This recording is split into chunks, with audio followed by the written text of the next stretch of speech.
Welcome to the Purple Political Breakdown. How's it going? How's your day been? And today we're going to focus on more local politics. It should be a very short episode as I talk about things that are going on in my state of Ohio. So if you guys are an Ohio resident, make sure you guys lock in. I'm going to be able to give you weekly Ohio local politics news and really kind of emphasize the importance of being involved in your community. Of course, if you guys like what we're talking about, rate the podcast 5 stars. If you want to contact me specifically, you can go to my website, www.purplepoliticalbreakdown.com. Now, like I said, today is going to be a shorter episode. I want to focus on Ohio politics, give my own personal opinion.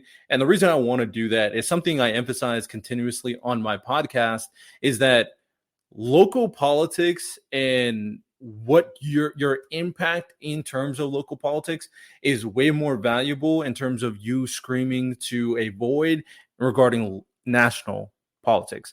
Everything starts from the individual level to the national level. It's a down up process. So I think people, in order to truly emphasize the value of local politics, I have to talk about my own area. I have to talk about what's going on in Ohio, where I live, and talk about how I would kind of get involved and what I would do to kind of paint a picture, to give an example on what you should do as well. And it's more of a trickle down effect because it starts from where you are and it continues to rise. That's how impact and that's how community works, right? But these episodes will be much shorter, so let's dive right into it. An Ohio Republican lawmaker is defending his controversial bill that would charge teachers and school district librarians with felonies for pandering so-called obscene material. Violators are guilty of pandering obscenity, a fifth degree felony, which would be a year imprisonment and up to $2,500 fine. If the offender previously has been convicted of this violation, it is a fourth degree between 6 and 18 months in prison and up to $5,000 in fines. And in short, if it is something sexual, depicts bizarre violence, or inspires disgust or revulsion in persons with ordinary sensibilities, according to section 2907.01 of the Ohio Revised Code. Its dominant appeal is to prurient interest, the code said. Its dominant appeal is to prurient interest. That's a key quote regarding this code. And to kind of be a little bit more specific in terms of what obscenity is, it contains a series of displays or descriptions of sexual activity, masturbation, sexual excitement, nudity, bestiality, extreme or bizarre violence, cruelty or brutality, or human bodily functions of elimination, the cumulative effect of which is a dominant tendency to appeal to prurient or scatological interest, when the appeal to such an interest is primarily for its own sake, on for commercial exploitation, rather than primarily for a genuine scientific, educational, sociological, moral, or artistic purpose. So, for me, I personally, okay, charging a teacher and librarians for obscene material, pandering so-called obscene material, I would need an example on what they would use. The more and more, like, I understand the idea of not wanting certain type of conversation lingering around children. I 100% get that. I feel like sex ed, of course, should be taught, but should be taught in a very specific way. I also feel like kids are learning about this stuff younger and younger, which require more parent involvement in terms of paying attention to what your kid is doing online. But I would need an example. I mean, what you guys said, it seems very, very clear to me. And school district librarians, I'm guessing we're talking about like elementary school or middle school, right? But then I would be curious to see what you guys feel about the value in terms of the artistic value of more mature reads, right? I would be curious to see the depiction of like more mature manga, for example, more mature comics, for example, more mature Bible readings. I feel like these things can be argued to have obscene material, but based off your exceptions that you indicated, being a scientific, Okay. Scientific, sex ed, educational, sex ed as well, sociological, moral, artistic purpose. Then I feel like in those situations, you're leaving yourself high to dry because someone who is big LGBTQ could say this material is for LGBTQ knowledge, right? The books that people are getting really upset at are actually like the informative LGBTQ books, but based off your exceptions, that would be educational or scientific, right? So that's where we get in a weird place. I feel like there should be no exceptions, right? If you're really trying to protect your kids from this situation, then there should be no exceptions, right? There should be no exceptions to the rule. There should be no artistic moral exceptions. There should be none. Kids shouldn't obtain these materials at all. So at that point, that would put yourself in a better situation because it seems like there are materials you want to show kids, and then there are materials that you don't want to show kids.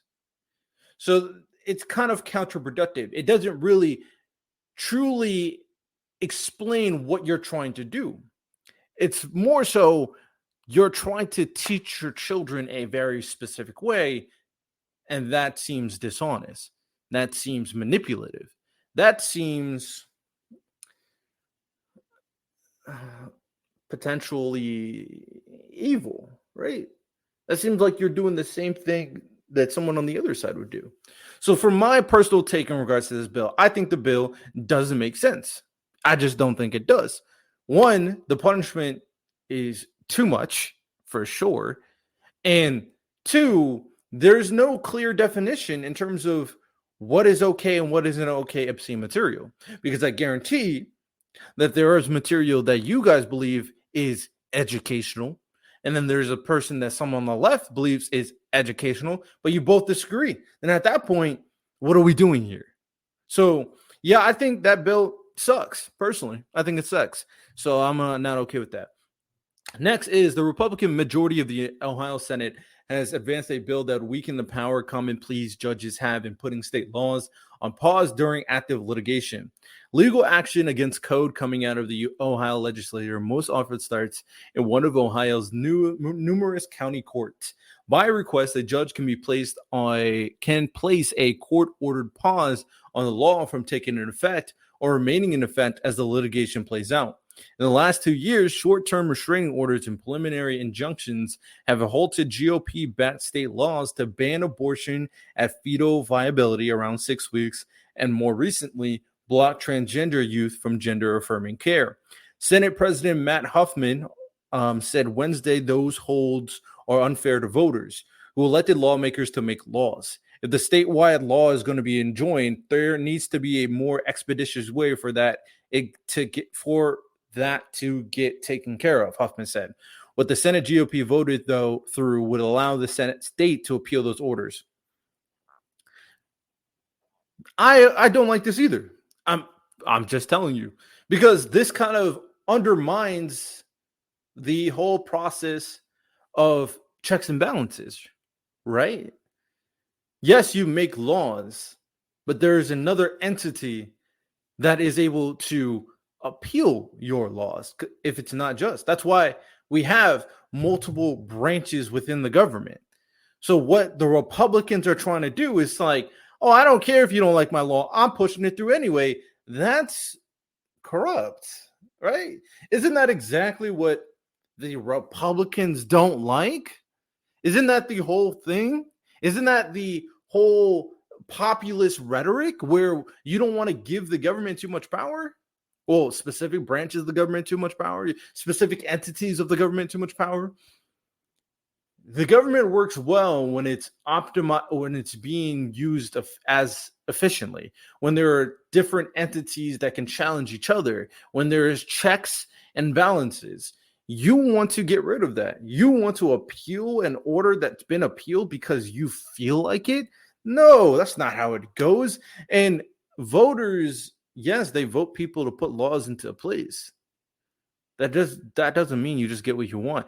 I feel like more and more I'm seeing that I'm really am in this space. I'm seeing more people basically go against what they're advocating for. Right? What I mean by that is that they want to be pro United States. They want to be pro US vision. They want to be pro all these things in terms of what the US means and what the US symbolizes. But then want to do things their way because they feel like they're the morally just character. And the hypocrisy is the most glaring on the Republican side because they think they are the good of the good, right? And I'm not even like for me, my personal takes, I'm be very clear. I think abortion should be banned after the first trimester. I think that is a very fetal viability. I think you have a strict definition, stand by it. I actually don't care if that is your definition. I would say first trimester personally. When the brain is developed, is that's when you start getting your sense of self. That's how I would describe it. So I personally don't care. And transgender youth from gender affirming care, I'm pretty much 50-50 on it, depending on what you consider gender affirming care. So I don't really even disagree. I kind of disagree, but not like fully 100% disagree with your ideas. But the way you want to implement your ideas, I completely disagree with. The judge said no. Okay. The judge is pausing it. That doesn't mean that, oh, I don't care. I should go through anyway. So the legislative part of the Ohio Senate, the Ohio government, sorry about that, is trying to weaken the power of the judicial. I'm not okay with that. Not at all. Also, Ohio is also trying to improve daycare and childcare. That's another thing that's in the works right now. And they're trying to make sure that both Trump and Joe Biden is on the Ohio ballot. So that is some Ohio local news. Let me know your thoughts, of course, regarding this. Appreciate everybody who listened to the podcast. Y'all have a good one. Take care and peace.